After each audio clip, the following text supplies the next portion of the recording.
இந்த செய்தியை உங்களுக்காக வழங்குவது அருண் மசாலா. 1983 ஆண்டிலிருந்து தரத்துடன் தன்மை மாறாத அறுசுவை சமையலுக்கான அருண் மசாலா.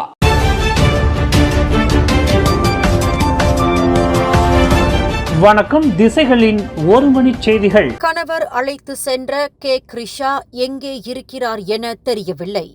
அவர் இருக்கின்ற இடத்தை கண்டறிய பொதுமக்களின் உதவியை நாடுகின்றார் வி. தேவித்ரா. பிரிந்து சென்ற கணவர் அழைத்து சென்ற தமது 3 வயது மகள் கே. கிருஷா தற்போது எங்கே இருக்கிறார் என தெரியவில்லை. அவர் இருக்கும் இடத்தை அடையாளம் காண தமக்கு உதவும்படி பொதுமக்களுக்கு கோரிக்கை விடுத்துள்ளார் 30 வயது தாயார் வி. தேவித்ரா. கடந்த மே 17ஆம் தேதி கிருஷாவை பராமரிப்பதற்கான உரிமையை பொருளக அதிகாரியான தேவித்ராவுக்கு வழங்கிய ஷா ஆலம் உயர்நீதிமன்றம் அவரது கணவர் முன்வைத்திருந்த கோரிக்கைகள் அனைத்தையும் நிராகரித்து தீர்ப்பளித்தது. அத்தீர்ப்பு தமக்கு மகிழ்ச்சியளித்தாலும் தமது மகள் இருக்கின்ற இடம் தெரியாதது அதிருப்தியை அளிக்கின்றது. தனது மகள் கிருஷா மீண்டும் தம்மிடமே வர வேண்டும். இவ்வேளையில் தனது கணவரை தம்மால் தொடர்பு கொள்ள முடியவில்லை என தேவித்ரா கூறியுள்ளார். முன்னதாக கணவரை விவாகரத்து செய்வதற்கான வழக்கு நீதிமன்றத்தில் நடைபெற்று வரும் நிலையில் கிருஷாவை பராமரிப்பதற்கான உரிமை தற்காலிகமாக தேவித்ராவுக்கு வழங்கப்பட்டது. மாதத்திற்கு 2 முறை பொது இடங்களில் கிருஷாவை சந்திக்க தேவித்ராவின் கணவருக்கு உயர் நீதிமன்றம் அனுமதியையும் வழங்கியிருந்தது.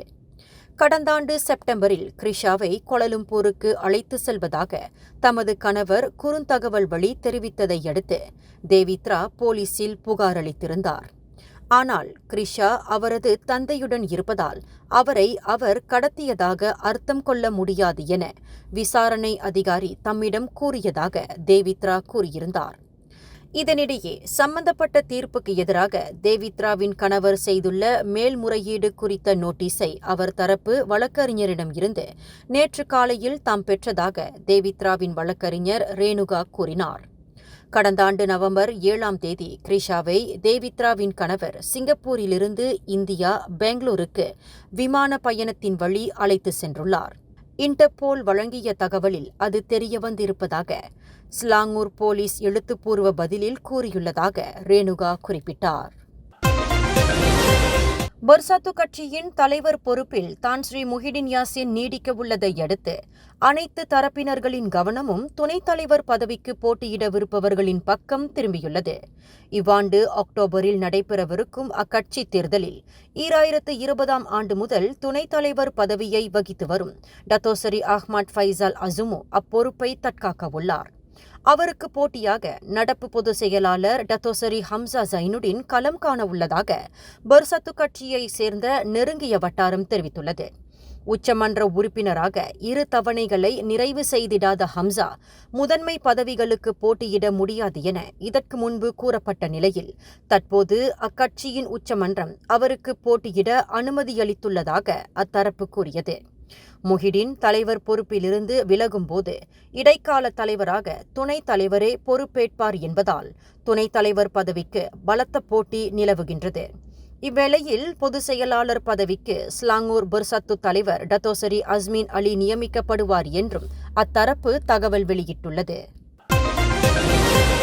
ஜொஹூர் டாருல் தக்சீம் ஜேடிடிக்கு எதிரான சும்பாங் சி கிண்ண காற்பந்தாட்டத்திற்கு வருகை புரியாததால் தங்களுக்கு வழங்கப்பட்டிருந்த தண்டனையை மலேசிய காற்பந்து லீக் MFL குறைத்திருந்தாலும் அது குறித்து மேல்முறையீடு செய்யப்போவதாக ஸ்லாங்கூர் FC தெரிவித்துள்ளது.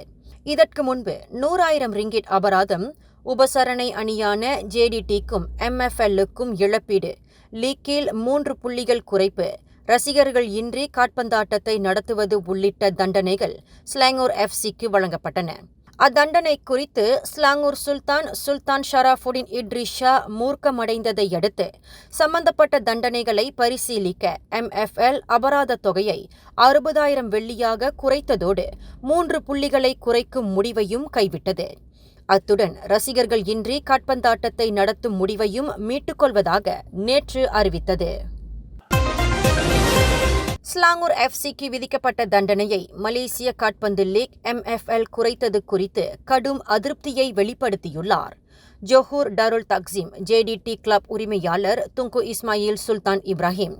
விளையாட்டாளர்களுக்கு சம்பளத்தை வழங்காதது, போட்டியிடுவதிலிருந்து விருப்பப்படி விலகிக் கொள்வது, லீக்கின் சட்டத்தை மீறுவது உள்ளிட்டவற்றை புரியும் கிளப்புகள் இனி அவர்களது சுல்தான்களிடம் மூர்க்கமடைந்தது தொடர்பான கடிதத்தை வெளியிடுமாறு கேட்டுக்கொள்ளலாம் எனவும் அவர் மறைமுகமாக சாடினார். ஸ்லாங்கூர் எஃப்சியை போன்று தவறுகளை புரியும் ஒவ்வொரு மாநில கிளப்புகளும் தத்தம் சுல்தான்களிடம் இருந்து கடிதத்தை பெற்றுக்கொண்டு தங்களுக்கு விதிக்கப்பட்டுள்ள தண்டனையை குறைக்கும்படி MFLிடம் வலியுறுத்திக் கொள்ளலாம். தண்டனை குறைக்கப்படாவிட்டால் ஸ்லாங்கூர் சுல்தான் மட்டும் எப்படி அவரது மாநில கிளப்புக்கான தண்டனையை குறைத்தார் என்ற கேள்வியை அக்கிளப்புகள் முன்வைப்பதற்கான சாத்தியம் உள்ளதாகவும் சுல்தான் இஸ்மாயில் அவரது இன்ஸ்டாகிராம் பதிவில் கூறினார். கிளாந்தான் கொத்தபாருவில் நிறுவனத்திற்கு தெரியாமல் வாகனத்தின் உரிமையை மாற்றிய 51 வயது ஆடவரை போலீஸ் கைது செய்தது. நிறுவன இயக்குனரும் MPV வாகன உரிமையாளருமான 20 வயதுடைய நபர் ஒருவர் அளித்திருந்த புகாரின் அடிப்படையில் நேற்று முன்தினம் மாலை மணி 2:23 அளவில் அவ்வாடவர் கைது செய்யப்பட்டதாக கிளாந்தான் போலீஸ் தலைவர் டத்தோ முகமது ஜக்கி ஹாரூன் தெரிவித்தார். கடந்த 2022ஆம் ஆண்டு மார்ச் 6ஆம் தேதி சம்பந்தப்பட்ட நிறுவனம் ஆடவர் ஒருவருக்கு பசேர்புத்தே படகு துறையில் வர்த்தக நடவடிக்கையை நிர்வகிக்கும் பொறுப்புடன் அந்த வாகனத்தையும் அளித்திருந்தது. ஆனால் அவ்வாடவர் கடமையை சரிவர செய்யாததால் அவரது சேவை முடிவுக்கு கொண்டு வரப்பட்டதோடு அவருக்கு வழங்கப்பட்ட வாகனத்தை திரும்ப ஒப்படைக்கும்படி கேட்டுக்கொள்ளப்பட்டது. ஆயினும் அவர் அந்த உத்தரவுக்கு கட்டுப்படாததை அடுத்து அவ்விவகாரம் அம்பலமானதாக முகமது ஜக்கி கூறினார். கைது செய்யப்பட்ட ஆடவர் போலி ஆவணங்களை பயன்படுத்தியது தொடர்பில் ஏற்கனவே விசாரணையை எதிர்நோக்கி வருவது கண்டறியப்பட்டுள்ளதாகவும் அவர் கூறினார். கடா சுங்கைப்பட்டாணி பக்கார் ஆராங் தொழிற்பேட்டையிலுள்ள ரப்பர் கையுறைகளை உற்பத்தி செய்யும் தொழிற்சாலை ஒன்றில் 60 லிட்டரிலான சோடியம் ஹைப்போகுளோரைட் ரசாயனம் கசிந்ததில் ஒரு தொழிலாளர் மயக்கமுற்றார். 16 தொழிலாளர்கள் கண் எரிச்சலுக்கும் தலைவலிக்கும் இலக்காகினர். நேற்று மாலை மணி 3:04 அளவில் அச்சம்பவம் குறித்து தகவல் பெற்றதை அடுத்து சுங்கைப்பட்டாணி தீயணைப்பு மீட்பு நிலையத்திலிருந்து 16 வீரர்கள் சம்பவ இடத்திற்கு விரைந்தனர். மயக்கமடைந்த தொழிலாளர் சுல்தான் அப்துல்லா ஹலீம் மருத்துவமனைக்கு அனுப்பப்பட்ட வேளை கண் எரிச்சலுக்கு இலக்கான மூவரை தொழிற்சாலை தரப்பினர் அருகிலுள்ள கிளினிக்கிற்கு அனுப்பி வைத்தனர். எஞ்சிய 6வருக்கு கண் எரிச்சலும் தலைவலியும் ஏற்பட்ட நிலையில் அவர்கள் அனைவரும் தீயணைப்பு துறையின் அவசர கால மருத்துவ மீட்பு சேவை EMRS வேனில் மருத்துவமனைக்கு அழைத்து செல்லப்பட்டனர். பின்னர் குலிம் ஹைடெக் தீயணைப்பு நிலையத்திலிருந்து வரவழைக்கப்பட்ட அபாயகர ரசாயன பொருள்களை அகற்றும் குழுவினர் நீரை பயன்படுத்தி அவ்விடத்தை தூய்மைப்படுத்தினர். ஜொஹூர் சிம்பாங் ரங்காம் ஜாலான் ரங்காமில் 4 நண்பர்கள் பயணித்த புரோட்டான் வீரா வாகனம் கட்டுப்பாட்டை இழந்து மின்சார தூணை மோதி விபத்துக்குள்ளானதில் 3 பரிதாபமாக உயிரிழந்தனர். 21 வயதுடைய அம்மூவரும் சம்பவ இடத்திலேயே உயிரிழந்த வேளை கடும் காயங்களுக்கு இலக்கான எஞ்சிய நபர் இன்ச்சே பசார் ஹஜா கல்சோம் மருத்துவமனைக்கு கொண்டு செல்லப்பட்டார். நேற்றிரவு மணி 11:45 அளவில் தகவல் பெற்றதை அடுத்து ரங்காம் தீயணைப்பு மீட்பு நிலையத்திலிருந்து 14 வீரர்கள் சம்பவ இடத்திற்கு விரைந்தனர். விபத்துக்குள்ளான வாகனத்தில் சிக்குண்டிருந்த அந்நால்வரையும் தீயணைப்பு வீரர்கள் சிறப்பு உபகரணங்களை பயன்படுத்தி வெளியே கொண்டு வந்தனர். விபத்தில் சிக்குண்டவர்களின் உடல்கள் நசுங்கியிருந்ததால் அந்த வாகனத்தை செலுத்தியது யார் என்பது உறுதிப்படுத்த முடியவில்லை என ரங்காம் தீயணைப்புத்துறை தரப்பு கூறியது.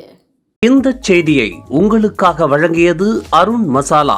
1983ஆம் ஆண்டிலிருந்து தரத்துடன் தன்மை மாறாத அறுசுவை சமையலுக்கு அருண் மசாலா. மேலும் செய்திகளை தெரிந்து கொள்ள கீழே இருக்கும் பெல் பட்டனை அழுத்துங்கள். உங்கள் மகிழ்ச்சியை வெளிப்படுத்த லைக் மற்றும் ஷேர் செய்யுங்கள். தொடர்ந்து திசைகளோடு இணைந்திருக்க சப்ஸ்கிரைப் செய்யுங்கள்.